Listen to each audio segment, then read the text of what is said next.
Welcome to Shukla study point. आप सभी का स्वागत है आपके अपने YouTube channel Shukla study point में। मैं शिवम शुक्ला आप सभी दोस्तों का हार्दिक स्वागत करता हूं आपके अपने यूट्यूब चैनल में। दोस्तों, आज की वीडियो के अंतर्गत हम बात करेंगे पॉलिटिकल साइंस के बारे में। पॉलिटिकल साइंस का जो बदला हुआ सिलेबस है उसके बारे में चर्चा करेंगे। आखिरकार 2022 में जो नई शिक्षा नीति जो 2020 में आई थी उसका क्या प्रभाव देखने को मिलेगा, उसको इस वीडियो के अंतर्गत बताने का प्रयास किया जाएगा। मैं एक बार फिर से बता रहा हूँ कि नई शिक्षा नीति 2020 में जो आई थी उसके अनुसार 2022 में वही शिक्षा नीति का प्रयोग करते हुए बहुत सारे पाठ्यक्रमों में बदलाव किया गया है। उसी बदलाव को ध्यान में रखते हुए जो है पॉलिटिकल साइंस के जो है परीक्षा पैटर्न और साथ ही साथ जो उसमें सिलेबस अर्थात जो पाठ्यक्रम में चीज़ें शामिल थी। पहले आप जो बीए फर्स्ट ईयर में पढ़ते थे, पेपर 1 में पढ़ते थे, पेपर 2 में पढ़ते थे, तब जाकर के एक साल में होता था। अब मेरे प्यारे दोस्तों, आपको जो पेपर 2 पहले आप पढ़ते थे वही जो है आपके सेमेस्टर 1 में कर दिया गया है। मतलब और उसमें भी कुछ नए चैप्टर शामिल कर दिए गए हैं। मतलब कि अब आपको यहाँ से पूरा का पूरा वीडियो देखना होगा। अब आप पूछेंगे सर जी, जो आपने पुराने वीडियोस अवेलेबल करवाए थे क्या वह सफिशिएंट हो या फिर वह इंपॉर्टेंट है? तो बिल्कुल मैं बता दूं आपको कि वह वीडियो भी इंपॉर्टेंट है, उसको देख लीजिएगा। हालांकि आप उस अब जो है बीए प्रथम सेमेस्टर की अगर मैं बात करूं, जो सेमेस्टर वाइज परीक्षा होनी है अभी, वह ऑब्जेक्टिव फॉर्म में भी होगी और लिखित फॉर्म में भी होगी। मतलब कि वहाँ पर लगभग 10 प्रश्न आपके ऑब्जेक्टिव पूछे जाएंगे, बाकी कुछ लघुत्तरीय 4-5 लघुत्तरीय और 4-5 अति लघुत्तरीय और लगभग 2 प्रश्न या 1 प्रश्न जो है लगभग आपका 2 प्रश्न लगभग जो होगा वो दीर्घोत्तरीय का पूछा जाएगा सेमेस्टर वाइज परीक्षा कार्यक्रम में। ओके, तो इस प्रकार से हमने आपको बताया। तो अब यहाँ पर देखना ये है कि क्या पॉलिटिकल साइंस का जो आप पहले सिलेबस पढ़ते थे उससे कितनी भिन्नता आई है, कितने नए चैप्टर शामिल हुए हैं, कौन सा चैप्टर कटा है, इन सभी के बारे में हम विस्तार से चर्चा करने वाले हैं। न्यू सिलेबस 2022 पूरा का पूरा नया सिलेबस जो बदल करके सामने आया है और सभी विश्वविद्यालय लगभग अब इसी सिलेबस पर कार्य करेंगे। मतलब अलग अलग जो विश्वविद्यालय का सिलेबस पहले थोड़ा अलग अलग होता था, कुछ डिफरेंस मिलता था, अब कोई डिफरेंस लगभग नहीं मिलेगा। अब आपको यही सिलेबस पढ़ना है आपको फर्स्ट सेमेस्टर के अंतर्गत। ओके, तो इस प्रकार से पॉलिटिकल साइंस का जो सिलेबस है उसमें काफ़ी बदलाव आपको देखने को मिलेगा। इससे पहले मैं बता दूं, जो है सोशियोलॉजी का सिलेबस ऑलरेडी हमने डिस्कस कर दिया है। इस प्रकार से वीडियो है, आप देख सकते हैं उसको, आप उसको देख लीजिएगा। ओके, तो इसको हमने आपको पहले ही बता दिया। अब हम थोड़ा सा आगे बढ़ते हैं और ध्यान रखेंगे मेरे भाई, जो नेक्स्ट होगा वो उसके बारे में भी हम बात कर लेंगे। ओके, तो यहाँ पर हमने आपके सामने रख दिया ये नए जो है सोशियोलॉजी का सिलेबस पहले ही अपलोड हो चुका है, इसको आप लोग देख लीजिएगा। इसमें भी काफ़ी बदलाव आपको देखने को मिलेगा। ठीक इसी प्रकार से आपके सामने दर्शन शास्त्र का भी सिलेबस देने का प्रयास करेंगे, मनोविज्ञान का भी सिलेबस आपके सामने जल्द ही आएगा। जियोग्राफी के सिलेबस पर लाइव डिस्कशन हम करेंगे रात 9 बजे से, आज रात 9 बजे से। आज पॉलिटिकल साइंस का हम करेंगे अभी, ठीक है। और जितने लोग हमारे साथ जुड़ चुके हैं, सभी लोग जितने भी लोग देख रहे हैं हमको, फटाफट से एक बार वीडियो को लाइक कर दीजिए। यहाँ पर देखेंगे इकोनॉमिक्स बीए फर्स्ट सेमेस्टर का भी सिलेबस आपके सामने लाएंगे, कितना सिलेबस में चेंजमेंट हुआ सभी को आपको बताएंगे। संस्कृत साहित्य का सिलेबस भी आपके सामने जल्द ही लाएंगे। BA first semester Hindi literature का भी सिलेबस आपके सामने आएगा। मध्यकालीन इतिहास का भी सिलेबस देने का प्रयास रहेगा।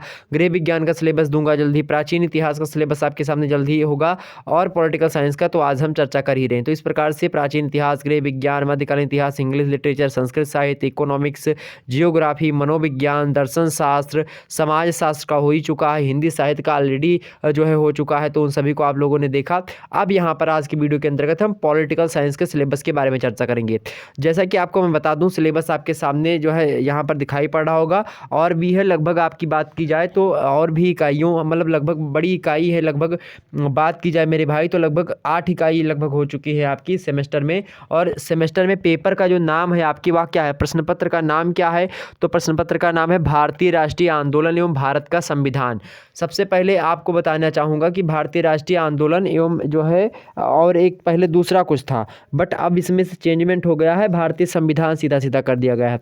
तो अब आपको क्या पढ़ना है, भारतीय राष्ट्रीय आंदोलन एवं भारतीय संविधान। हालांकि पेपर 2 का नाम यहाँ था, पहले पेपर 2 का नाम था पॉलिटिकल साइंस का, बट अभी जो है इसको आपको फर्स्ट सेमेस्टर के अंतर्गत पढ़ना पड़ेगा। मतलब आपको पूरा भारतीय संविधान, पूरा का पूरा नहीं, लगभग जो इसमें सिलेबस में संकलित होगा, मैं बताऊंगा क्या क्या संकलित है। अब इसी की क्लासेस आपकी प्रारंभ करवा दी जाएंगी। तो आप सभी लोग क्या करेंगे, आप सभी लोग फटाफट से एक बार जिनको क्लास लेनी है वो सभी लोग क्या करेंगे, चैनल को सब्सक्राइब कर दीजिएगा और वीडियो को लाइक और शेयर जरूर कर दीजिएगा। ओके, तो वीडियो को लाइक और शेयर करें फटाफट से। और अगर आपको क्लासेस चाहिए इस पर, और जो पहली क्लासेस जो पॉलिटिकल थ्योरी की क्लासेस हैं वो हो सकता है आपके बीए सेकंड सेमेस्टर में आपको पढ़ना पड़े, तो उसको अभी आप लोग मत पढ़िए क्योंकि वह फर्स्ट सेमेस्टर में नहीं आएगा। अगर आप फर्स्ट ईयर की परीक्षा किसी विश्वविद्यालय में मान लेते हैं, अभी बीए प्रथम वर्ष के हिसाब से चल रहा है, मतलब बीए फर्स्ट ईयर वाला, तो बीए फर्स्ट ईयर का पेपर 1 हुआ है पॉलिटिकल थ्योरी, तो उसको जरूर पढ़ लीजिएगा। बट आप ये अगर परीक्षा सेमेस्टर वाइज होनी है तो अब आगे के सिलेबस जो आएंगे वो आपको देखना पड़ेगा। तो यहाँ पर मैं आज सिलेबस डिस्कशन करने जा रहा हूँ। एक बार सभी लोग वीडियो को लाइक और शेयर करेंगे। तो भारतीय राष्ट्रीय आंदोलन एवं भारत का संविधान पेपर का नाम है, अंग्रेजी में इंडियन नेशनल मूवमेंट जिसको कहते हैं, एंड कॉन्स्टिट्यूशन ऑफ इंडिया या फिर इंडियन कॉन्स्टिट्यूशन, कुछ भी आप बोल सकते हो। तो ये आपको पढ़ना है।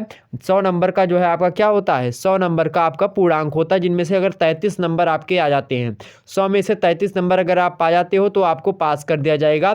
तो आप लगभग और लगभग बता दूं, आप 60 प्लस मान के चलिए अपने आप को पढ़ाई में कि हमको 60% से ऊपर नंबर लाना है। 60% क्यों बोल रहा हूँ, क्योंकि 60% पर प्रथम जो है एक प्रकार से आप बोल सकते हैं कि फर्स्ट डिवीजन बोलते हैं 60% के ऊपर अगर आप पास कर लेते हो। ठीक, आइए चर्चा करते हैं सिलेबस के बारे में और जानते हैं कि क्या क्या सिलेबस में नया नया चीज़ें आई है। सबसे पहले यहाँ पर देखेंगे, आपके सामने प्रस्तुत है मेरे प्यारे दोस्तों न्यू सिलेबस पॉलिटिकल साइंस का। सबसे पहले लिखा है यहाँ पर बर्थ। क्या लिखा है भाई, बर्थ लिखा है। बर्थ माने क्या होता है, जन्म। ग्रोथ मतलब क्या होता है, वृद्धि।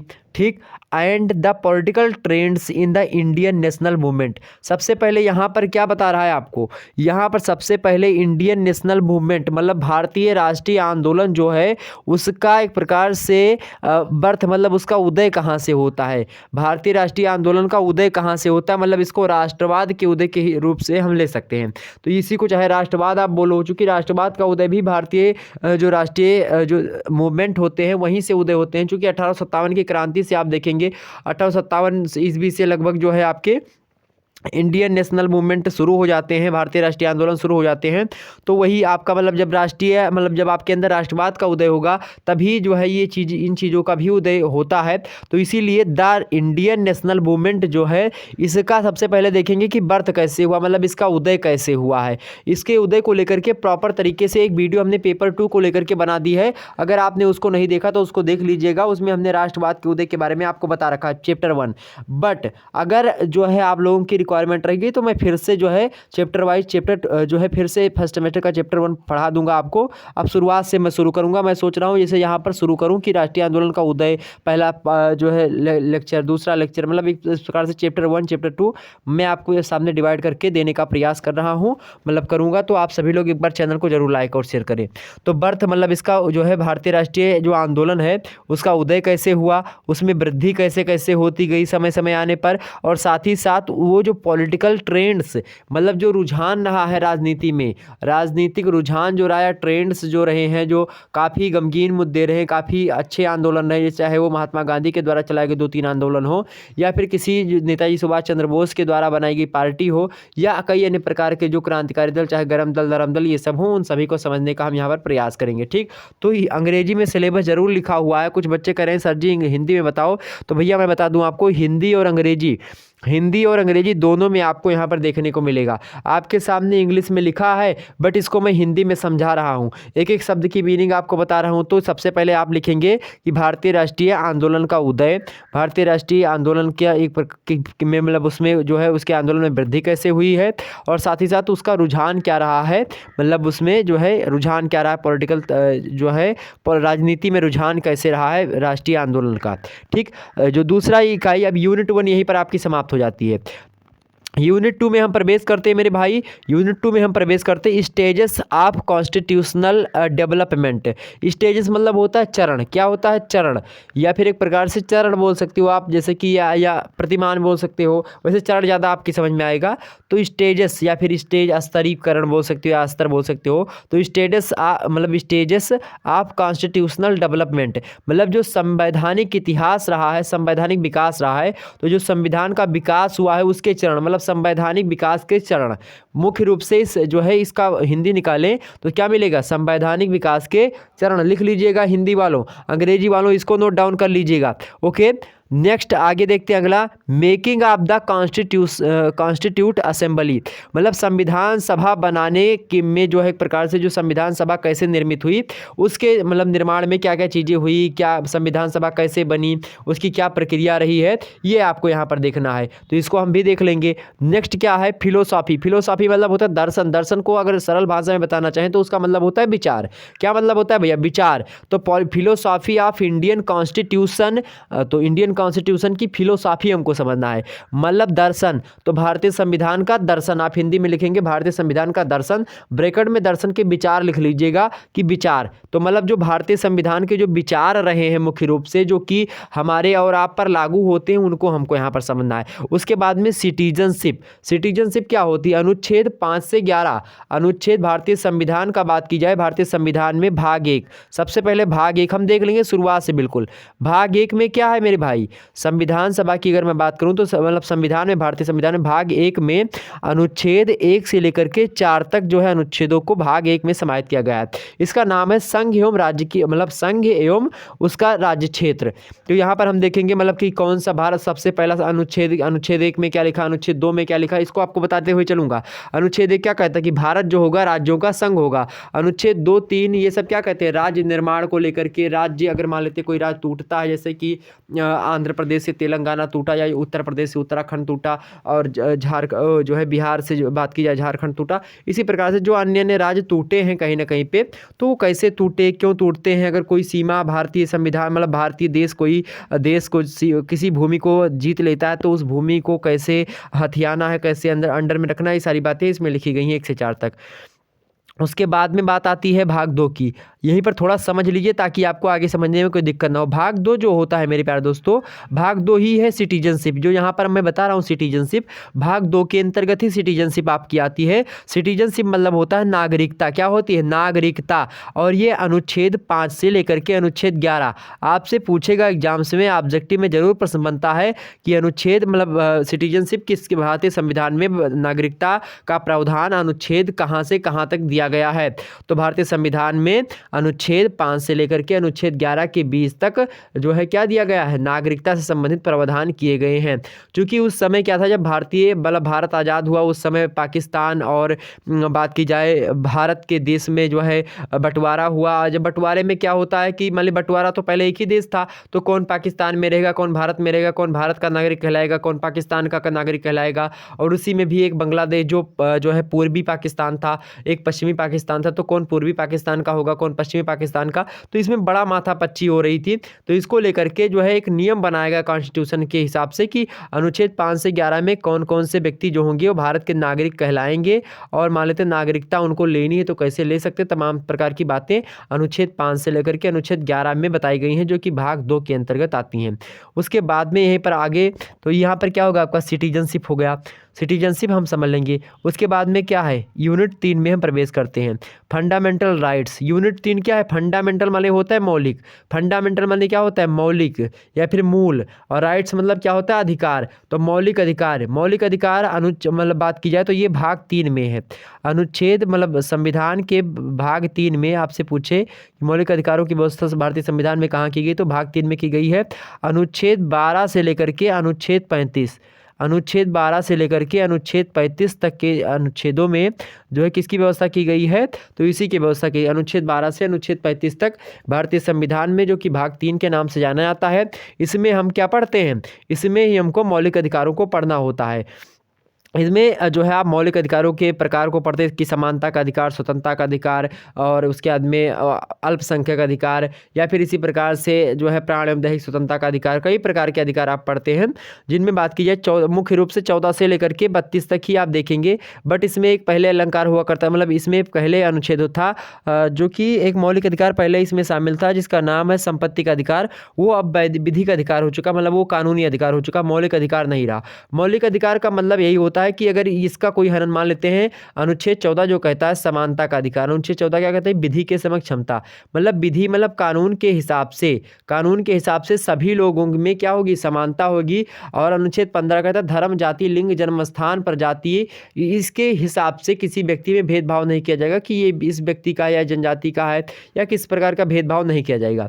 ये क्या है, मौलिक अधिकार है सभी लोगों का, कि सभी को बराबर दृष्टि से संविधान देखेगा, कानून देखेगा, कानून सबको सबका ट्रीटमेंट जो होगा वो अपने हिसाब से करेगा। अपने हिसाब से मतलब ये है कि सभी को बराबर दृष्टि से अपने मतलब ध्यान में रखते हुए, अपने नियमों को ध्यान में रखते हुए कार्य करेगा। अगर मान लेते हैं आपके जो है मौलिक अधिकारों का हनन होता है, तो आप क्या कर सकते हैं, आप सुप्रीम कोर्ट में जो है पिटीशन डाल सकते हैं, आप सुप्रीम कोर्ट में जो है PIL डाल सकते हैं कि हाँ हमारे इसका जो है क्या हुआ है, हनन हुआ मौलिक अधिकारों का। बहुत सारे केस ऐसे आप देखने को पा सकते हैं उसमें। बट अगर मैं बता दूं आपको कि अनुच्छेद 14 जो है मतलब इसमें हनन कब होता है, इन सब का मौलिक अधिकारों का हनन कब होता है, जब राष्ट्र में इमरजेंसी लगी हो, मतलब आपातकालीन स्थिति में आपके मौलिक अधिकारों का हनन किया जा सकता है सरकार के द्वारा। ये बातें आप ध्यान रखेंगे। अब ऐसा नहीं है कि मान लेते हैं कि कोविड का सीजन चल रहा हो और आप अपने मौलिक अधिकारों को लेकर के अबाध रूप से भारत देश में संचरण करने, आपको अबाध रूप से भारत देश में पूरे के अनुच्छेद 19 कहता है, अनुच्छेद 19 वैसे तो है कि जो है आपका स्वतंत्रता मतलब दैहिक स्वतंत्रता का अधिकार, मतलब उसमें बहुत ज़्यादा है। प्रेस की स्वतंत्रता अनुच्छेद 19A, 19B, 19C, D, इस प्रकार से कहीं पर घूमने टहलने की स्वतंत्रता, कहीं पर बसने की स्वतंत्रता, कई प्रकार की चीज़ें हैं। लेकिन मान लेते हैं आपातकाल कोरोना का सीजन चल रहा था, अब इसमें आप कहते कि अब मुझे अबाध रूप से संचरण करने की स्वतंत्रता है कि भारत के किसी भी कोने तक, भारत की सीमा के अंदर आप कहीं पर भी अबाध रूप से संचरण कर सकते हैं। अनुच्छेद 19 के अंतर्गत उसके उपखंडों में ये बातें बताई गई। अब यहाँ पर आपके मन में प्रश्न उठता है कि कोरोना काल में क्यों भाई फिर वो लग गया था कि जब मेरे मौलिक अधिकारों का हनन हुआ हम तो सुप्रीम कोर्ट जाएंगे। तो भैया अब आप सुप्रीम कोर्ट ना ही जा सकते क्योंकि आपातकालीन स्थिति थी। उसमें क्या चल रहा था, उसमें मेरे प्यारे दोस्तों आपका जो आपातकाल चल रहा था वो कैसा आपातकाल था, वो एक प्रकार से बात की जाए तो वो एक प्रकार से जो है महामारी का दौर चल रहा था, तो वो भी एक आपातकालीन स्थिति ही मानी जाती है। उस स्थिति में सरकार अपने हिसाब से कानून सेट की थी, लॉकडाउन वगैरह जो भी लगा था। तो ये चीज़ें हैं। तो मौलिक अधिकार ये हो गया, तो फंडामेंटल राइट्स हो गए। उसके बाद में फंडामेंटल ड्यूटीज़, फंडामेंटल माने होता है मौलिक, और ड्यूटीज़ माने क्या होता है, कर्तव्य। जब आपको कुछ अधिकार दिए जाएंगे, मान लेते हैं आपके पिताजी हैं, अब आपको कोनो अधिकार दे दिए कि हाँ भैया आपको जो है मान लेते हैं कि जो बाज़ार जाना है, अब बाज़ार जाना है, आपको ये अधिकार होगा कि बाज़ार जाना है। आपको मोटरसाइकिल दे दिया तो मोटरसाइकिल आपको मान लेते हैं आपको आपके पिताजी ने मोटरसाइकिल खरीद दिया आपके पास, कि ये लो भैया मोटरसाइकिल ले लो, जो है रॉयल एनफील्ड दे दिया, चाबी दे दी, अब आप घूम फिर रहे हो। लेकिन अब वही पिताजी ने चूंकि बाइक आपको दी है, रॉयल एनफील्ड दिलवाई है, अब वह क्या करेंगे, मान लेते कहीं पर बाजार से सब्जी लाना हुआ तो वो आपको यह भी तो कह सकते हैं कि भैया ले लो रॉयल एनफील्ड, उठाओ अपनी गाड़ी उठाओ और जा करके मार्केट से सब्जी ले आओ, शाम को सब्जी बनवानी है, मतलब बननी है, तो सब्जी है नहीं तो आपको लाना पड़ेगा ना। क्यों लाना पड़ेगा, चूंकि आपको पहले से कुछ अधिकार दे रखे हैं, आप उनके हिस्सेदार बनोगे, आपको रॉयल एनफील्ड मिल चुकी है, तो कहीं ना कहीं पे आपको कुछ ना कुछ कार्य तो करना पड़ेगा। सेम यही फंडा होता है जो है संविधान का। क्या फंडा है कि जब आपको कुछ अधिकार मिले हैं, लगभग आपको 35 अनुच्छेद 12 से 35 तक कितने अनुच्छेदों को सेपरेटली भारतीय संविधान के अनुसार भारतीय नागरिकों को अधिकार दिया जाता है कि आप ये चीज़ें कर सकते हो, आप फुल नींद जो है सो सकते हो। बाबा रामदेव का देखा था आपने, वो मतलब सो रहे थे उस समय, उस पर जो है उन पर लाठीचार्ज करवाई गई थी, तो उसको लेकर के मैटर सुप्रीम कोर्ट तक गया था, मतलब वो कोर्ट में भी गया था। तो आप देख सकते हैं कि मतलब मौलिक अधिकारों का हनन एक प्रकार से भारतीय संविधान तो यही कहता है मुख्य रूप से कि 100 जो है मतलब जो कैदी हुए, मतलब कि 100 अपराधी छूट जाएं। भारतीय संविधान यही कहता है कि 100 अपराधी छूट जाएं, लेकिन एक निर्दोष को सजा नहीं होनी चाहिए। भारतीय संविधान का मुख्य रूप से एक वचन अगर मैं बता दूं तो ये वचन यह है कि 100 अपराधी छूट जाएं, लेकिन एक निर्दोष को सजा नहीं होनी चाहिए। ये इसी फंडे पर पूरा का पूरा न्यायपालिका चलती है मेरे प्यारे दोस्तों। आप लगातार देखते होंगे कि आपको मान लेते हैं जिला न्यायालय में न्याय नहीं मिला तो आप जो है हाई कोर्ट जा सकते हैं, हाई कोर्ट में न्याय नहीं मिला तो आप सुप्रीम कोर्ट जा सकते हैं, सुप्रीम कोर्ट में भी आपको न्याय नहीं मिल रहा तो आप राष्ट्रपति से अपने माफ़ीनामा करवा सकते हैं, राष्ट्रपति से आप जो है अपने आप को बचत कर सकते हैं। देखा होगा आपने बड़े लोगों को फांसी वगैरह, किसी को फांसी वगैरह होती तो कौन माफ़ कर सकता है, केवल और केवल राष्ट्रपति। तो फंडामेंटल ड्यूटीज मतलब मौलिक कर्तव्य भी आपको होंगे। अब मौलिक कर्तव्य कहाँ से कहाँ तक है भाई, मौलिक कर्तव्य आपको दिए गए हैं अनुच्छेद 51 के का में, 51 का चूँकि मौलिक अधिकारों को बाद में जोड़ा गया है, ये मौलिक अधिकार जो मतलब मौलिक कर्तव्यों को बाद में जोड़ा गया है, रसिया के संविधान से लिए गए हैं। और बात की जाए मौलिक जो अधिकार हैं, वो मौलिक अधिकार जो है यूएसए के संविधान से लिए गए हैं, संयुक्त राष्ट्र अमेरिका के संविधान से उसको ग्रहण किया गया है। तो ये अनुच्छेद 51 का में है। और साथ ही साथ बात की जाए तो भाग 4 के का में है। अब आप पूछेंगे सर जी भाग 4 आपने नहीं बताया, 4 का बताया, तो हाँ 4 अभी बताएंगे। 4 में क्या है मेरे भाई, आगे देखें, directive principles of state policy क्या दिया है, directive principles of state policy. Directive मतलब होता है निर्देश या फिर निर्देशक, या प्रिंसिपल्स मतलब होता है सिद्धांत। आप मतलब काकी के, स्टेट माने राज्य, पॉलिसी मतलब होता है सिद्धांत, या सॉरी पॉलिसी मतलब क्या होता है, नीति। ओके, तो नीति निर्देशक या फिर राज्य के नीति निर्देशक, ये निर्देशक, डायरेक्टिव मतलब क्या होता है, निर्देशक। तो राज्य के नीति निर्देशक तत्व, ओके तत्व। तो यहाँ पर राज्य के नीति निर्देशक जो सिद्धांत हैं या फिर तत्व हैं, प्रिंसिपल में सिद्धांत, तो सिद्धांत ही बोलना उचित रहेगा। Directive principles of state policies को क्या कहते हैं, डीपीएसपी कहते हैं, शॉर्ट फॉर्म में डीपीएसपी के नाम से जानते हैं। इसको आप क्या कहते हैं, नीति निर्देशक तत्व कहते हैं, राज्य के नीति निर्देशक तत्व। अब ये क्या होता है भाई, तो अनुच्छेद में बता दूं, भाग 4 में इनको समाहित किया गया है। किसमें, भाग 4 में समाहित किया गया है। और भाग 4 में कहाँ से, 36 से लेकर के 51 तक, 36 से 51 तक नीति निर्देशक तत्व हो जाएगा। तो इसीलिए हमने बताया था 51 के का में, अनुच्छेद 51 के का में भाग 4 के का में संकलित है। अब सर जी आप पूछेंगे भैया ये 4 का वाक्य लिख दिए आप, इसका मतलब क्या है। तो इसका मतलब यही है मेरे भाई कि जैसे भाग 4 था पहले, अब संविधान में मौलिक कर्तव्यों की व्यवस्था नहीं थी, होने कुछ लगा कि लोग जो थे वह एक प्रकार से व्यावहारिक होने लगे, अपने अधिकारों का तो पूर्ण रूप से प्रयोग करते थे, लेकिन कोई कर्तव्य उनका राष्ट्र के प्रति नहीं था। लोग अलग अलग प्रकार से कार्य करते थे, राष्ट्र को ध्यान में नहीं रखते थे। तो इसीलिए 11 मौलिक कर्तव्यों को भारतीय संविधान में शामिल किया गया। पहले तो 10 ही शामिल किए गए थे, बट एक 11वां बाद में शामिल कर दिया गया। 86वां संविधान संशोधन 2002 के अंतर्गत उसको शामिल किया गया। हालांकि इतनी डीपली मैं वहीं पर समझाऊंगा जब आपको ये पढ़ाऊंगा, बट अभी बात आ गई तो मैं आपको यहाँ पर समझा दे रहा हूँ। आप बड़े ध्यान, जितने भी लोग हमको देख रहे हो, बड़े ध्यान से देखने का प्रयास करो और बहुत ध्यानपूर्वक सुनने का प्रयास करो। सारी बातें अभी आपकी इतनी समझ में आ गई, वीडियो को 2 से 3 बार देखोगे, आपके माइंड में लगभग एक प्रकार से रिवीजन वीडियो के तौर पर आप इसको ले सकते हो मेरे प्यारे दोस्तों। यह भी बात ध्यान रखेंगे। तो आप सभी लोग एक बार वीडियो को लाइक और शेयर करके दबा करके और सभी लोगों तक पहुंचा दीजिए इस वीडियो को। और इसी प्रकार से वीडियो देखने के लिए जो है और बच्चों को जोड़े, और आगे अगर आपको क्लासेस चाहिए तो बोर्ड पर क्लासेस चाहिए कि इसी प्रकार से आपको क्लासेस चलवाई जाएं। जैसे आप बोले, अगर बोर्ड पर कहते तो बोर्ड पर पढ़ा दूं, अगर आप कहते ऐसे पढ़ाओ सर जी तो ऐसे ही पढ़ा दूंगा। जैसा आप उचित समझो वैसा बता दो मुझको, वैसे ही आपको पढ़ा दूंगा, ठीक है। तो अनुच्छेद 36 से लेकर के अनुच्छेद 51 तक क्या है, जो है ये चीज़ें हैं नीति से तत्व। अब यहाँ पर जब भी भारतीय संविधान में मैं का बोला बताया था कि का क्या होता है, तो जब भी भारतीय संविधान में संशोधन होता है तो पहले भारतीय संविधान में, अगर मैं बता दूं आपको, 1 मिनट सुनिएगा, अभी थोड़ा विस्तार से थोड़ा समझिए। सबसे पहले भारतीय संविधान में, जब भारतीय संविधान बना तो उसमें कितने अनुच्छेद थे, 365 अनुच्छेद थे। और जब एक प्रकार से कितनी अनुसूचियाँ थीं, तो उसमें 8 अनुसूचियाँ थीं। ठीक, कितनी अनुसूचियाँ थीं, 8 अनुसूचियाँ थीं। बना तो 365 अनुच्छेद थे। ठीक, आर्टिकल 365 अनुसूची यानी शेड्यूल कितनी थी, 8 थी। और उसके बाद में बात की जाए जो है क्या, भाग, तो भाग कितने थे, 22 भाग थे। ठीक, 22 भाग थे। ठीक, यानी कि चैप्टर आप बोल सकते हैं। तो अब क्या हो गया है, अब अनुच्छेदों में जो है अब परिवर्तन, लगभग 100 से अधिक 104-5 संविधान संशोधन भी हो चुके हैं। अब 300, अब आप पूछेंगे सर जी, और लगभग बहुत सारे संविधान संशोधन में अनुच्छेदों को जोड़ा भी गया है, लेकिन 365 अनुच्छेद जैसे तब थे वैसे आज भी हैं 365। अब चेंजमेंट कैसे हुआ, आज भी 365 अनुच्छेद हैं। अनुसूचियों की बात की जाए तो अब 12 अनुसूचियां हैं, और भाग की बात की जाए तो अभी 22 हैं, लेकिन 25 हो गई थी, फिर 3 घट गए थे भाग। ठीक, यहाँ पर समझने का प्रयास करें आप। 365, कुछ लोग बताएंगे कि 460 के प्लस हैं। भैया 460 के प्लस अनुच्छेद तो हो गए हैं, लेकिन अभी मुख्य रूप से संख्या में बात की जाए तो 365 ही है। क्यों है, जो कि काखा गा करके वृद्धि हुई। अब थोड़ा सा इसको समझो, कैसे काखा गा गढ़ के, ऐसे मान लेते हैं अनुच्छेद 1 था। अब अनुच्छेद 1 जो था वो उस समय जिस परिस्थिति में संविधान बना था उस समय अनुच्छेद 1 ठीक चल रहा था। अब बाद में कुछ होता है कि अनुच्छेद 1 में कोई संशोधन करना हो गया। अब इसमें संशोधन करना हुआ, तब इसको जैसा लिखा है वैसा लिखा रहने देते हैं। अब उसमें काटेंगे थोड़ी ना, अब उसमें अनुच्छेद 1 का करके लिख देंगे कि हाँ अनुच्छेद का को ध्यान में रख मतलब अनुच्छेद 1 को ध्यान में रखते हुए ये बात है, तो का में लिख देंगे। अगर मान लेते इसमें और संशोधन करना हुआ तो खा लिख देंगे, और ज़्यादा बात लिखनी हुई, फिर क्या लिख देंगे, गा लिख देंगे।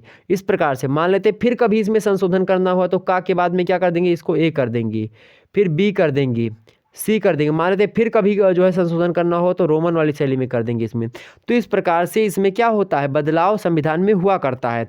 इसीलिए संविधान में अनुच्छेदों की संख्या लगभग इस समय की बात की 460 के ऊपर हो गई है, काखा गाघा मिलावा के।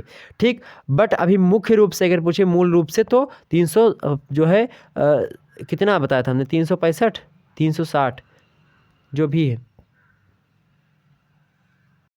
हमने 365 बोल दिया है क्या, 365 अनुच्छेद बोला, 365 नहीं 395, 395 अनुच्छेद, 395 अनुच्छेद थी। ठीक है, 395 अनुच्छेद।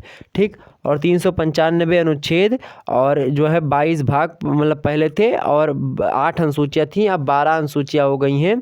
ठीक है, यह बात ध्यान रखेंगे। तो इतनी बात थी। 395 मेरे प्यारे दोस्तों, मेरे मुँह से वो 365 निकल रहा था, तो उसके लिए माफ़ी चाहेंगे। 395, ठीक। चलिए, इतनी बात क्लियर हुई तो फंडामेंटल राइट्स वगैरह आपके समझ में आ गए होंगे। तो ये चीज़ें हैं। तो अगला हम क्या बात करेंगे, जब हम चैप्टर वाइज वीडियो प्रोवाइड करवाएंगे तो विस्तार से आपको समझा देंगे। अगली इकाई में प्रवेश करते हैं। अगली इकाई में देखते हैं भाई क्या है, history of conflict between fundamental rights and directive principles. मतलब हिस्ट्री ऑफ, सबसे पहले आपको इतिहास समझना है। किसका इतिहास, तो कॉन्फ्लिक्ट बिटवीन, कॉन्फ्लिक्ट मतलब होता है संघर्ष, बिटवीन मतलब होता है बीच में, किसके बीच में, फंडामेंटल राइट्स मतलब कि मौलिक कर्तव्य, मौलिक अधिकार, एंड डायरेक्टिव प्रिंसिपल्स मतलब निर्देशक जो सिद्धांत है, नीति निर्देशक सिद्धांत, मतलब जो directive principles of state policies हैं, तो नीति निर्देशक सिद्धांतों और मौलिक अधिकारों के बीच संघर्षों का इतिहास। आप लिखें क्या, मौलिक अधिकारों एवं राज्य के नीति निर्देशक सिद्धांतों के बीच का इतिहास, मतलब के बीच संघर्षों का इतिहास, मतलब इन दोनों के बीच में बड़ा संघर्ष होता रहा है। नीति निर्देशक तत्व जो मुख्यतः वो सिद्धांत होते हैं जिनको आप मौलिक अधिकारों की तरह जो है न्यायपालिका में आप उस पर जो है एक प्रकार से केस नहीं कर सकते हो। आपको केस करने का कोई अधिकार वहाँ पर नहीं दिया जाएगा। तो अधिकार किसका दिया जाएगा आपको, वहाँ पर राज्य जो होगा, जो देश होगा। यहाँ पर संविधान में जब भी राज्य शब्द मैं बोलूँ उसका मतलब देश से लेना, तो यहाँ पर देश का मतलब मेरे भाई यह है कि देश जो होगा समय समय पर अब राज्य को या फिर देश को कल्याणकारी बनाने के लिए समय समय पर क्या करेगा, समय समय पर नए नए नियम लागू करेगा, जिससे क्या हो, लोक वृद्धि हो, लोक एक प्रकार से प्रसन्नता हो, सभी लोगों में खुशी हो, सभी लोग आगे बढ़ सकें, चाहे वो शिक्षा में पढ़ाई हो या फिर किसी प्रकार का कोई फ्री सुविधा हो, कोई नियम वगैरह सरकार के द्वारा जिससे लोगों को पैसे मिल सकें या फिर उनको आगे बढ़ने के लिए कई प्रकार के जो है नियमावलियाँ, कई प्रकार के जो है चीज़ें चलाई जाती हैं, जो है योजनाएं चलाई जाती हैं, चाहे वो मुख्यमंत्री के द्वारा हो, चाहे प्रधानमंत्री के द्वारा हो। तो ये राज्य सरकारें हो, चाहे केंद्र सरकार हो, कोई सरकार हो, जो लोक कल्याण हेतु, सभी लोगों के कल्याण हेतु, जनहित सुखाय के लिए जो योजनाएं चलाती हैं, वो योजनाएं मुख्यतः नीति निर्देशक सिद्धांतों के तहत चलाई जाती हैं। उसी में बताया जाता है कि राज्य को लोक कल्याणकारी राज्य कैसे बनाया जाए। ठीक, तो यही होता है इसका काम। इसको आप ज़बरदस्ती नहीं ले सकते। जैसे नीति निर्देशक सिद्धांतों में बहुत सारी बातें लिखी गई हैं कि जो गरीब हैं उनके लिए कोई व्यवस्था की जाए, या फिर जो छोटे बच्चे उनके लिए सुविधा फ्री शिक्षा उपलब्ध करवाई जाए। आपको शिक्षा फ्री उपलब्ध मिल रही प्राइमरी पाठशाला, वो सब किसके तहत है, वो सब राज्य के नीति सिद्धांतों के तहत ही हैं। उसके लिए आप ज़बरदस्ती नहीं कर सकते हो। ठीक है, राज्य सरकार चाहे तो उसको नहीं भी दे सकती है, बट अब उसको भी जो है मौलिक अधिकारों में कहीं ना कहीं पर रख दिया गया है, शिक्षा को।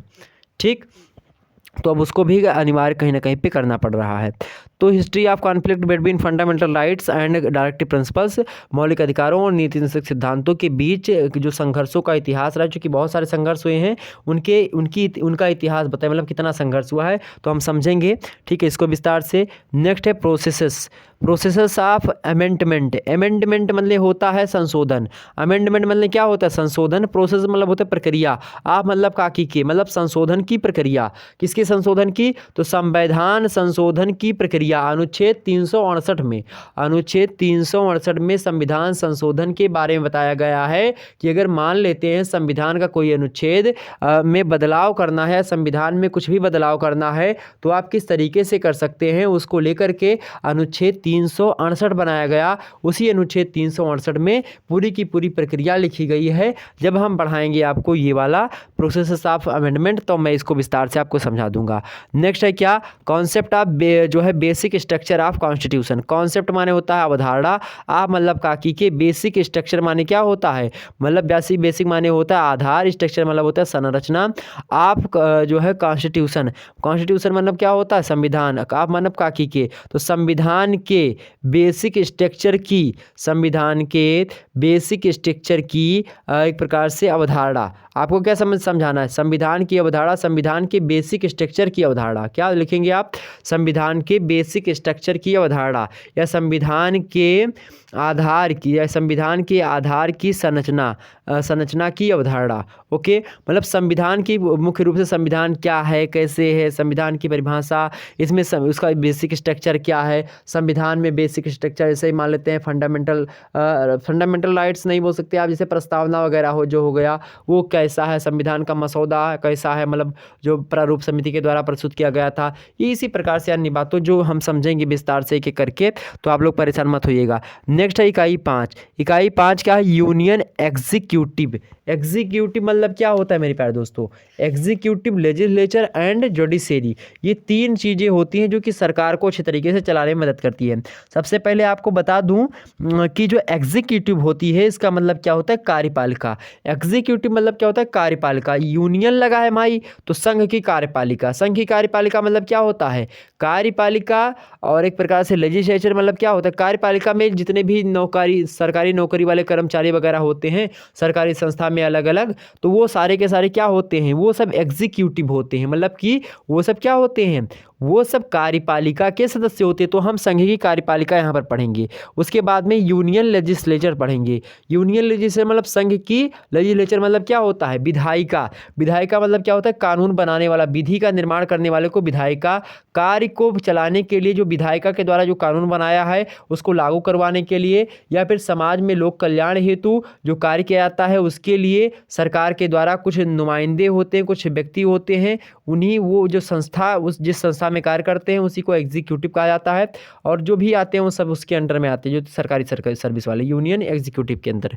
तो एक तो संघ की कार्यपालिका देखेंगे, उसके बाद में यूनियन लेजिस्लेचर। लेजिस्लेचर मतलब क्या होता है, विधायिका या फिर संसद जिसको आप बोलते हैं। संसद माने क्या होता है, कानून बनाने वाली। तो संसद में क्या आता है, लोकसभा भी आती है, तो इसमें हम लोकसभा के बारे में भी पढ़ेंगे। इसमें राज्यसभा आती है तो राज्यसभा के बारे में भी पढ़ेंगे हम संसद में ही। और इसमें राष्ट्रपति भी आता है, तो राष्ट्रपति हालांकि अलग से आय मिलेगा आपको पढ़ने के लिए, बट फिर भी हम इसमें पढ़ने का प्रयास करेंगे। ठीक, तो यहाँ पर आपने देखा तो जो क्या है, यूनियन लेजिस्लेचर को क्या बोलते हैं भाई, लेजिस्लेचर का मतलब क्या है, लेजिस्लेचर का मतलब होता है विधायिका। ठीक है, तो कानून बनाने वाला, संसद वगैरह जो है उसके बारे में पढ़ेंगे। तो विधायिका ये क्या होगी, कार्यपालिका। और नेक्स्ट क्या है आपका, प्रेसिडेंट। प्रेसिडेंट मतलब क्या होता है, राष्ट्रपति। ओके, और कहीं ना कहीं पे जो है ये लेजिस्लेचर के अंतर्गत ही भी लोकसभा राज्यसभा जो नीचे लिखी गई सब आते हैं। तो यूनियन लेजिस्लेचर में प्रेसिडेंट जो है उसी के अंग होते हैं एक प्रकार से। कैबिनेट जो मंत्री होते हैं वो सब कहीं ना कहीं पे वो सब विधायिका का ही कार्य करते हैं। ठीक, तो कैबिनेट जो है जो मंत्री के स्तर के होंगे उनको देखेंगे हम। प्रेसिडेंट मतलब राष्ट्रपति का कार्य क्या है, राष्ट्रपति जो अनुच्छेद 52 से लेकर के अनुच्छेद 61 तक है। अनुच्छेद 61 में महाभियोग है, राष्ट्रपति को हटाए जाने की प्रक्रिया जिसको कहते हैं। राष्ट्रपति का जो है प्रकार से राष्ट्रपति बनने के लिए क्या क्या चीज़ें होनी चाहिए, इसको मैं विस्तार से समझाऊंगा जो है अनुच्छेदों के साथ में। कैबिनेट मंत्री क्या होते हैं, उनका कार्य वगैरह क्या होते हैं, किस स्तर के होते हैं। प्राइम मिनिस्टर मतलब PM जो होते हैं, जिनको आप कहते हैं मुख्यमंत्री, इसे मतलब जो प्रधानमंत्री आपके कौन है, माननीय श्री नरेंद्र मोदी जी, तो नरेंद्र मोदी जी। और प्रेसिडेंट कौन है इस समय, कौन है, रामनाथ कोविंद जी। तो इन सभी के बारे में मतलब कौन व्यक्ति राष्ट्रपति बन सकता है, कौन व्यक्ति प्रधानमंत्री बन सकता है, कितनी योग्यता होनी चाहिए, क्या क्या चीज़ें होती हैं, कितनी सैलरी मिलती है, सारी बातें यहाँ पर पढ़ेंगे। उसके बाद में क्या है, लोकसभा आपको पता ही होता क्या है लोकसभा में जो आप चुनाव होता है ना सांसदी वाला, तो सांसदी वाले चुनाव में जो आप लोग चुनाव में जो है वोट देते हो, सांसदी का जो चुनाव होता है वही सांसद जा करके क्या करते हैं, वही सांसद जो है लोकसभा लोकसभा में बैठते हैं और लोकसभा में क्या करते हैं, जो है वो लोकसभा के जो सांसद होते हैं जो कि आप चुनते हो, उस डायरेक्ट वोट डाल करके वो जाते हैं, वो चुनते हैं प्रधानमंत्री को। ठीक, सांसद जो है वोट देते हैं, वह चुनते हैं किसको, प्रधानमंत्री को। ठीक, ध्यान रखेंगे। एंड राज्यसभा में क्या होता है, राज्यसभा का चुनाव होता है, अप्रत्यक्ष रूप से चुनाव होता है, ये यूनिवर्सिटीज़ के माध्यम से करवा लिया जाता है, फिर बड़े बड़े अलग प्रकार से करवाया जाता है, सीधी जनता का हाथ नहीं होता, जनता के द्वारा चुने गए प्रतिनिधियों के द्वारा राज्यसभा के सांसदों का जो है चुनाव किया जाता है। और कुछ सांसद जो होते हैं राष्ट्रपति के द्वारा, लगभग 12 सांसद जो होते हैं कला, वाणिज्य, इन सब से जो है क्या किए जाते हैं, खेल वगैरह से क्या सचिन तेंदुलकर जो थे वो राज्यसभा के सदस्य थे, खेल से उठाए गए थे। ठीक, मतलब खेल से उन्होंने उठा लिया था, मतलब खेल से उनको मनोनीत कर लिया गया था। मनोनीत मतलब क्या होता है, मनोनयन कर लिया, मतलब बिना चुनाव के उनको सांसद बना दिया गया। तो राज्यसभा वगैरह के बारे में हम यहाँ पर पढ़ लेंगे। उसके बाद में क्या है, स्पीकर मतलब क्या होता है, लोकसभा का जो अध्यक्ष होता है उसको अंग्रेजी में स्पीकर कहते हैं। लोकसभा का जो अध्यक्ष होता है उसको अंग्रेजी में क्या कहते हैं, उसी को स्पीकर कहते हैं। अब लोकसभा का अध्यक्ष कौन बनता है, जो सांसद आप चुनते हो ना, लोकसभा में जो सांसद आप चुन करके यहाँ से जो सांसद जाते हैं, तो बहुत सारे सांसद मिल करके किसी एक व्यक्ति को खड़ा करते हैं, और उसी एक व्यक्ति को खड़ा करने के बाद में क्या करते हैं, उसको जितने सांसद, जैसे मान लेते हैं कि 2 व्यक्ति खड़े हुए और उनमें से बहुमत जिसका है वही उसी का लोकसभा का अध्यक्ष बनता है। लगभग मतलब बात की जाए एक तरीके से कि जिसका बहुमत हुआ, मतलब जैसे पार्टी भाजपा का था तो भाजपा के बहुमत ज़्यादा थे, इसलिए भाजपा के ही एक जो है वो बन गए ओम बिरला। तो क्या बन गए वो, ओम बिरला, तो वो अध्यक्ष बन गए, मतलब क्या लोकसभा के अध्यक्ष बन गए, जिसको स्पीकर कहा जाता है। तब वो क्या करेंगे, लोकसभा को डील करेंगे। लोकसभा अध्यक्ष जो होता है वो सबसे ऊपर बैठता है वहाँ पर। ठीक है, और मोदी वगैरह जो मोदी जी हैं आपके, वो नीचे बैठेंगे यहाँ पर, क्योंकि वह क्या हैं, वह जो मेरे प्यारे दोस्तों बहुमत के नेता तो हैं, बट वो लोकसभा अध्यक्ष से थोड़ा सा नीचे बैठते हैं। हालांकि पावर उनकी बहुत ज़्यादा होती है, लेकिन वहाँ पर संसद में पावर, कानून बनाने की जो पावर होती है सबसे ज़्यादा लोकसभा अध्यक्ष के पास होती है। वो लोकसभा अध्यक्ष ही तय करता है कि कौन से किसको कितनी देर बोलना है, कैसे कैसे बोलना है, तमाम सारी बातें वो लोकसभा अध्यक्ष ही तय करता है। कब शून्य निकाल होगा, कब जो है प्रस्ताव क्या होगा, पारित होगा, कौन सा कैसा क्या मामला, सारा का सारा अंदर का मामला सब वही देखते हैं। बट लोकसभा के जो अध्यक्ष होते हैं कहीं ना कहीं प्रधानमंत्री के द्वारा जो चीज़ें होती है उसी चीज़ें पर होती हैं। तो लोकसभा में जो है जिसका बहुमत होता है वही जो है क्या बनता है, वही प्रधानमंत्री बनता है। तो इसीलिए मंत्रिपरिषद पूर्ण रूप से लोकसभा के प्रति उत्तरदायी होती है। मंत्रिपरिषद जैसे मंत्री हो गए कि कोई रेल मंत्री है, कोई ये मंत्री है, कोई वो मंत्री है, कोई कपड़ा मंत्री है, कोई किसान मंत्री, इसी प्रकार से कृषि मंत्री है। तो अलग अलग प्रकार के सेक्टर के अलग अलग मंत्री होते हैं। तो वो जो मंत्री होते हैं वह किससे आते हैं, वो चूँकि जो जीती हुई सरकार है जिसको आपने वोट दिया है वही अपने पार्टी के लोगों को मंत्री बनाते हैं। तो इसीलिए मंत्रिपरिषद जो होती है लोकसभा के प्रति उत्तरदायी होती है, चूँकि लोकसभा के जीते हुए जो दल है उसी से नेता लोग मंत्री बनते हैं। ठीक, यह बात ध्यान रखेंगे। और राज्यसभा से मंत्री नहीं बनते हैं, लोकसभा से ही बनते हैं, इसीलिए लोकसभा के प्रति उत्तरदायी होती है। और पीएम वगैरह कहाँ से चुने जाते हैं, वो भी लोकसभा के सांसदों के द्वारा चुने जाते हैं। ठीक, राष्ट्रपति का जब चुनाव होता है तो लोकसभा और राज्यसभा दोनों से चुनाव होता है, विधान जो है सभा से भी चुनाव होता है, विधानसभा जो राज्य की होती है। इतनी बात क्लियर हो गई। तो आगे हम भी और बातें बताएंगे जब हम चैप्टर वाइज वीडियो पर, इसलिए यहाँ पर बता रहे हैं ताकि आपको यह ना पता चले कि सर जी कोई चीज़ें छोड़ रहे हैं, मैं आपको विस्तार से समझा रहा हूँ। इसीलिए आगे बढ़ते हैं। अगला जो मुद्दा है state executive and legislature. Executive मतलब वो क्या होता है, एग्जीक्यूटिव मतलब हमने अभी आपको बताया कार्यपालिका। तो स्टेट माने होता है राज्य की, तो राज्य की कार्यपालिका एंड राज्य की जो न्याय मतलब लेजिस्लेचर मतलब क्या होता है, विधायिका। तो राज्य की कार्यपालिका और राज्य की जो विधायिका है दोनों के बारे में चर्चा करेंगे।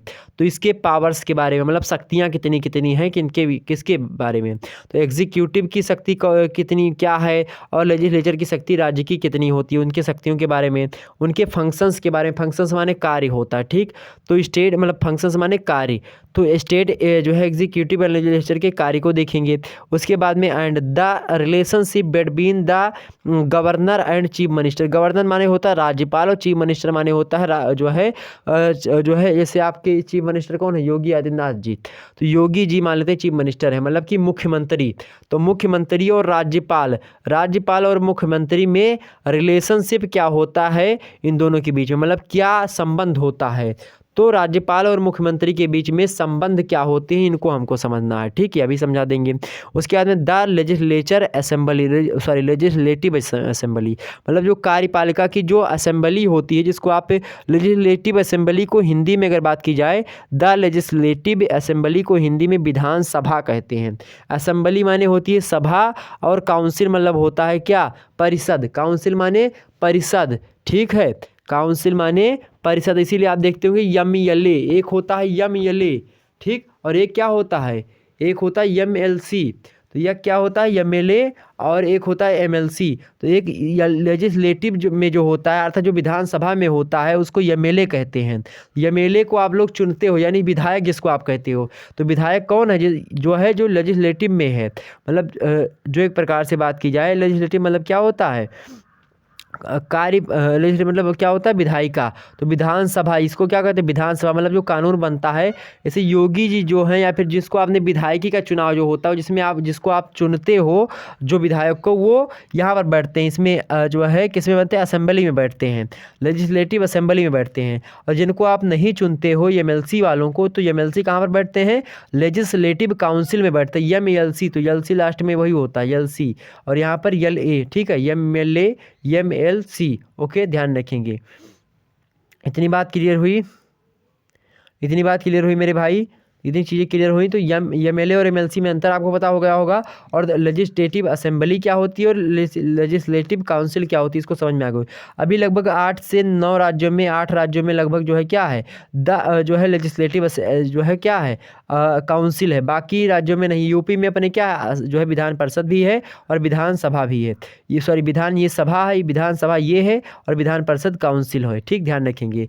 तो विधानसभा जो है और विधान परिषद, विधानसभा मुख्य रूप से जो है यही, जैसे संसद में आप देखते हैं लोकसभा, जिस प्रकार से केंद्र स्तर पर लोकसभा होती है, मतलब लोकसभा होती है, ठीक उसी प्रकार से राज्य में विधानसभा होती है। जिस प्रकार से मेरे भाई केंद्र में क्या होता है, राज्यसभा होती है, उसी प्रकार से यहाँ पर विधान परिषद होती है। ठीक, क्या होती है, विधान परिषद होती है। विधान परिषद का कोई कार्य लगभग वैसे नहीं होता है, लेकिन कार्य कब होता है इसका, जब मान लेते हैं कोई राज्य बड़ा होता है, तब विधान परिषद भी कार्य में हो जाता है। जैसे यूपी में विधान परिषद भी है और विधान सभा भी है। इसी प्रकार से 8-9 राज्यों में, लगभग 8 राज्यों में ये है। आगे बढ़ते हैं, अगला मुद्दा।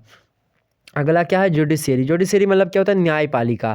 तो यहाँ पर न्यायपालिका के बारे में हम समझेंगे। ठीक है, न्यायपालिका क्या होती है, इसको देखो एक बार। सभी लोग, जितने भी लोग हमारे साथ नए जुड़ रहे हैं, फटाफट से एक बार वीडियो को लाइक करेंगे। ओके, तो यहाँ पर देखेंगे जुडिशियरी मतलब क्या होता है, कंपोजिशन। कंपोजिशन मतलब क्या होता है मेरे भाई, कंपोजिशन माने होता है संरचना। तो जो है जुडिशियरी मतलब न्यायपालिका की संरचना को हम समझेंगे। उसके बाद न्यायपालिका की पावर को समझेंगे। एंड जो है जुडिशियरी मतलब जुडिसेक्शन ऑफ सुप्रीम कोर्ट, मतलब इन सभी के जुडिशियरी में, जैसे कि सुप्रीम कोर्ट, हाई कोर्ट और डिस्ट्रिक्ट कोर्ट। मतलब कि सुप्रीम कोर्ट को क्या कहते हैं, मतलब जो उच्चतम न्यायालय। सुप्रीम कोर्ट मतलब क्या होता है, उच्चतम न्यायालय। और जो है हाई कोर्ट मतलब क्या होता है, उच्च न्यायालय। और डिस्ट्रिक्ट कोर्ट मतलब क्या होता है, जिला न्यायालय।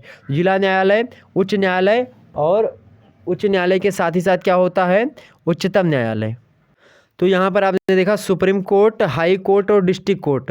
ठीक है, सुप्रीम कोर्ट को क्या उच्चतम न्यायालय, हाई कोर्ट को क्या उच्च न्यायालय, डिस्ट्रिक्ट कोर्ट को क्या हिंदी में जिला न्यायालय के नाम से जाना है। तो सबसे पहले हम सुप्रीम कोर्ट की कंपोजिशन मतलब उसकी संरचना कैसी है उसको देखेंगे, उसकी पावर क्या है उसको देखेंगे, और उसका जो है न्यायिक प्रक्रिया कैसी है, मतलब जुडिसेक्शन क्या है उसका, उसके बारे में हम चर्चा करेंगे। ठीक है, मतलब वो किस प्रकार से न्याय वगैरह देती है उसके बारे में हम देखने का प्रयास करेंगे, मतलब उसकी जो न्यायिक प्रक्रिया है वो कैसी है।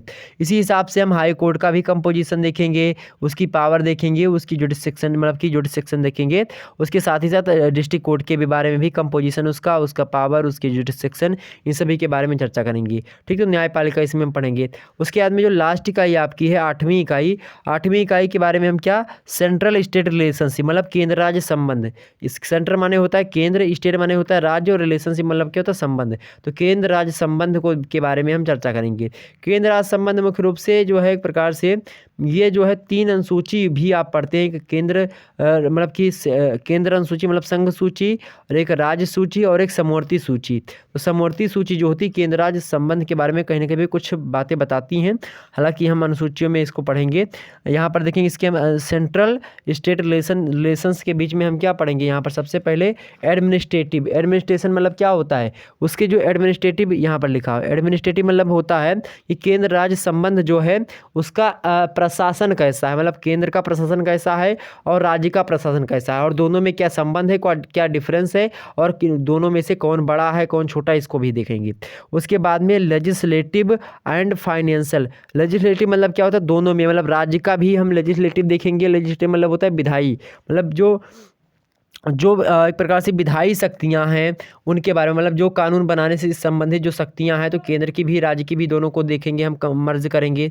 उसके बाद में फाइनेंशियल मतलब क्या होता है, वित्तीय, मतलब जो वित्तीय मतलब रुपया पैसा वाला जो सिस्टम होता है, केंद्र का कैसा है राज्य का कैसा है, उसको देखने का प्रयास। उसके बाद में क्या है, जो है special provisions for tribal areas and NE, तो स्पेशल डिफरेंस हम देखेंगे, sorry special provisions, special provisions मतलब होता है आपका क्या कि मतलब हम इस एक प्रकार से स्पेशल तौर पर उसको हम पढ़ेंगे। किसको स्पेशल तौर पर हमको पढ़ना पड़ेगा, किसके बारे में, ट्राइबल एरिया। ट्राइबल माने होता है जनजाति, एरिया मतलब होता है क्षेत्रफल, जनजाति के क्षेत्रफल मतलब जहाँ पर जनजाति लोग रहते हैं वहाँ पर उनके बारे में हमको यहाँ पर पढ़ना है।